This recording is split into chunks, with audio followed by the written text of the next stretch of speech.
Mga ka-Ohio, good afternoon, mga kasisi, mga kakuya.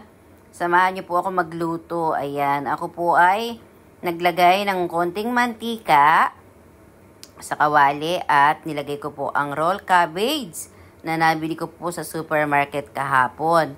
Then, may naka-stack po pala ako na olive na green. Ayan, nakalagay po siya sa bottle. Nilagay ko na din po. Ito po ay sarili kong recipe, mga ka-Ohio.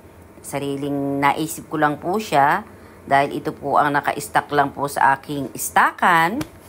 Ay, ito po ang naisip ko pong iluto today. Ayan. Lalagyan ko rin po siya, mga ka-Ohio, po ng meat sauce. Dahil wala po akong tomato sauce, nakita ko po itong meat sauce sa aking stock. Ayan. Kaya ito na rin po ang ilalagay ko, mga ka-Ohio. Ayan. Lalagyan po natin din siya ng konting tubig. Na dyan na rin po natin ilalagay po yung tubig sa can dahil may natira pa po siyang konti. Ayan, para po siya ay sumama. Sayang din naman po. Ayan, pakukuluan lang po natin ito, mga ka-Ohio. Then, timplahan po natin pamaya-maya po ng konting asin. Yan. Mamaya po ay tikman po natin at lagyan din po natin ng konting sugar at lalagyan ko na rin po siya ng pamintang durog, mga ka-Ohio. Ayan po. Kailangan medyo marami po siyang pamintang durog para lasang-lasa po.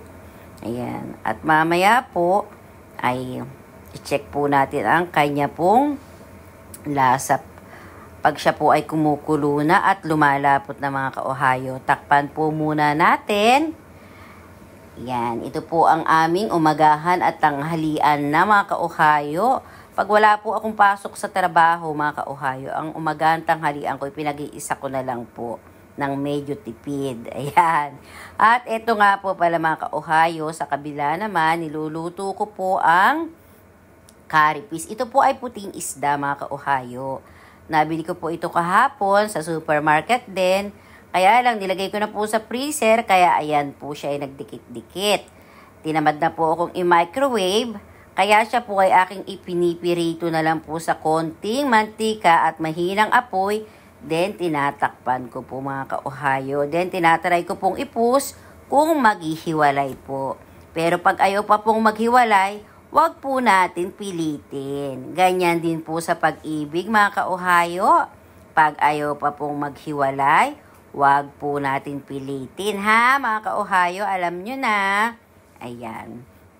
At ayan, medyo tingnan-tingnan din po natin yung niluluto po natin sa kabila. At ito na nga po, kumukulo na, mga ka-Ohio.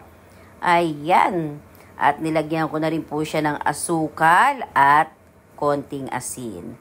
Tinikman ko na rin, mga ka-Ohio. Ang sarap! Nako, tamang-tama po palang ilagay natin ng olive oil. Talaga pong mas lalo pong sumarap po yung kanyang lasa, mga ka-Ohio. Itry nyo po.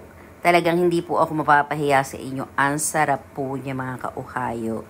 Sa supermarket po kasi, mga ka-Ohio, nabibili na po namin ang roll na cabbage po. At ito na po, mga ka-Ohio, ang aking